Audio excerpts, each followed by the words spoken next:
So what I've got for you guys today is the final wave of my longest Horde mode run, making it all the way to wave 55. This was a massive undertaking, with it taking over 6.5 hours to complete. So I'll talk about what I did throughout the run, what bugs slash exploits I guess you would call them, that I used along the way to make it slightly easier. Firstly, something I noted in my Horde mode tip video, link in the description, is the fact that your supply drops won't leave if you don't take the last kit from within them. So you can create yourself a kind of like a safe zone, if you will, which I have in the corner next to the crash ship. I rarely use this in my run, but it was more of a safety net if you needed to rush to the bathroom, get a drink. As for a 6.5 hour gaming session, you'd want to stay hydrated. Secondly, there is a bug regarding the Deep Pockets perk that I've noted before, that when you rebuy your weapons, they'll have the extra ammo from Deep Pockets. So as you can see with my rocket launcher and SMG, they have about 3 times the amount of ammo as what they should do. So for the first 20 to 30 waves, I was swapping between the machine gun and the hand cannon, and the rocket launcher and the SMG. That way I was able to build the ammo up to about triple, which I guess could be considered cheating or abusing a bug slash exploit, but you could just as easily complete the run without it, as you can just as easily abuse the ammo kits and the supply drops. You may also notice it says I'm using the shotgun, which is a visual bug that comes across from the other game mode, as the shotgun had been the previous weapon that I had Rosie equipped with. Thirdly, there is another bug that I've reported, and I thought that it had been fixed, but may have been reverted back when the first attempt at fixing the audio bug occurred, and that's with your hero's special abilities. As in Horde mode, you need to buy them. However, if you just let them build up, it can start to extend infinitely. So from about 30 onwards, if you're buying 3 refills each wave, you'll jump your first refill 30 and jump to 40, which is 1 extra. And then I had it 40 until 50, which was also 1 extra. But then it jumped to 62 the next time, giving me 3 extras. And it was 76. So it was, whatever that makes it, 5 extras. And then it jumped from 76 up to 99, and from 99 to 125, and it can continue to go on. I stopped at 125, as there was never any chance of me needing more than that in a single wave. I did at one point, back when I first reported the bug, get it up to 21,427, which was crazy, but it also became unusable at that point, and also isn't needed in any sort of run to ever have that many. So by using those couple of bugs, exploits I guess you call them, as you can see I was able to run about and have for the most part infinite health and ammo, but the dinos' damage and their health increases made each wave take increasingly longer to complete, with the waves from 40 onwards taking between 10 to 12 minutes just to complete single waves, especially the bull waves.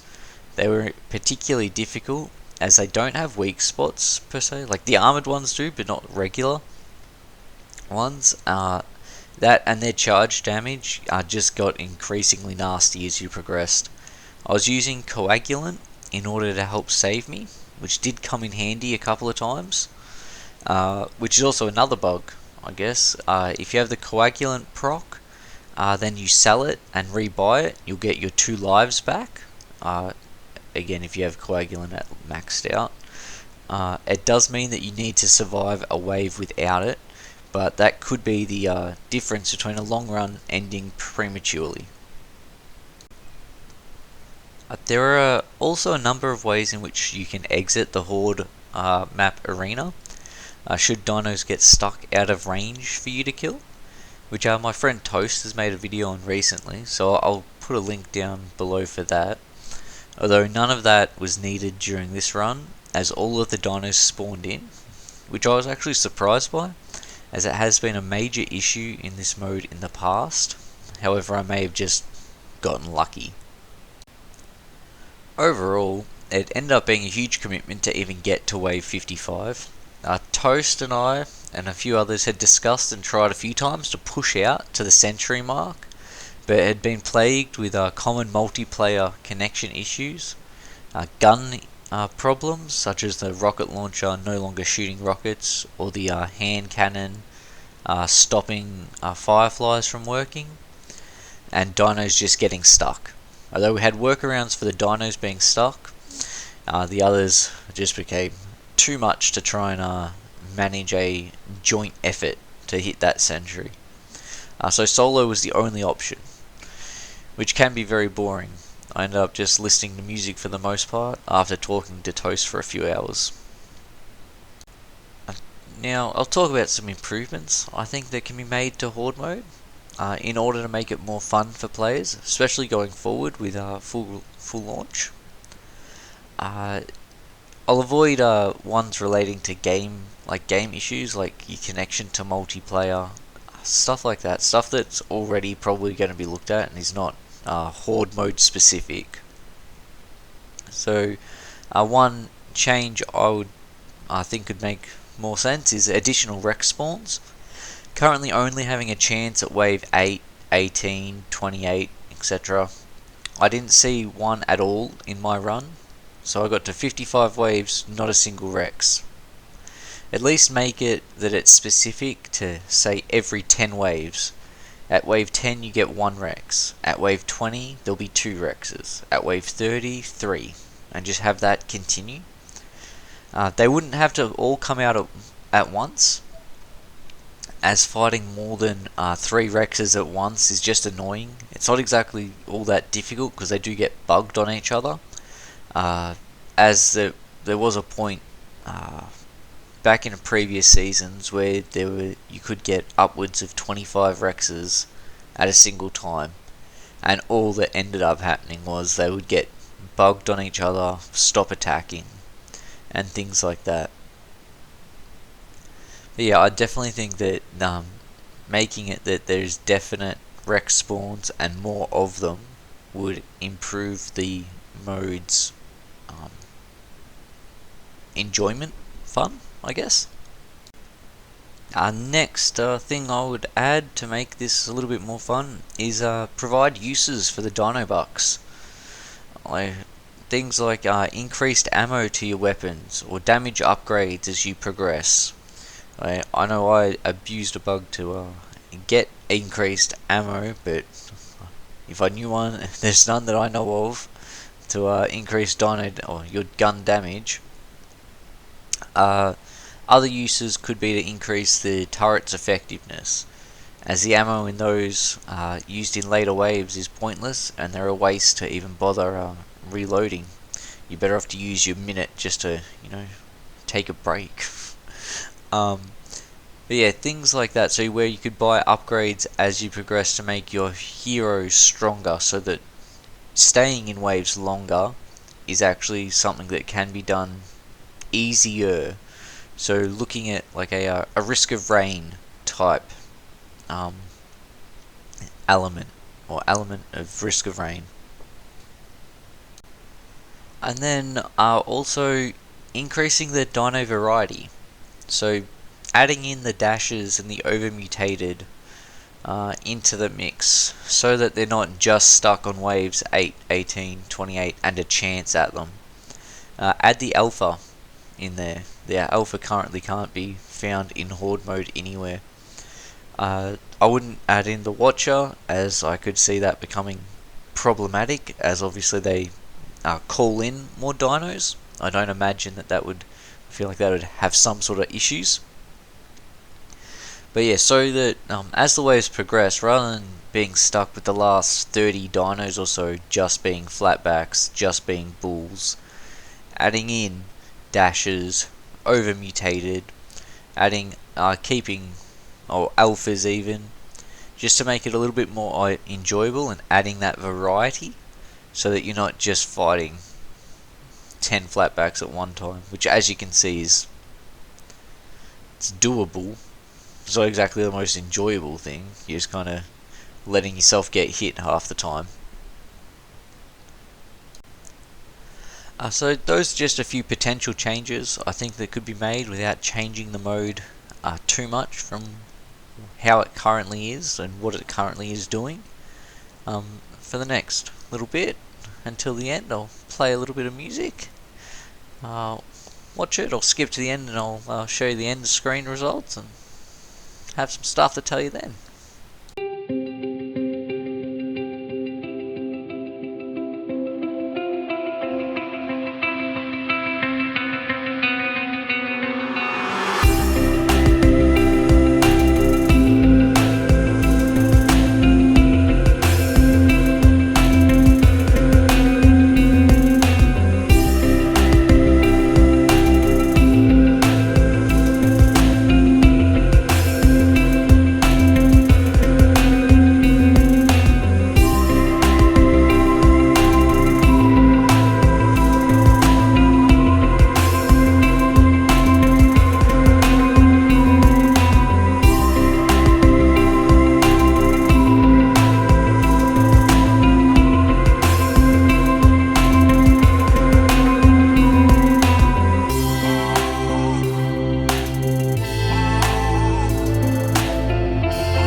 So, there you have it.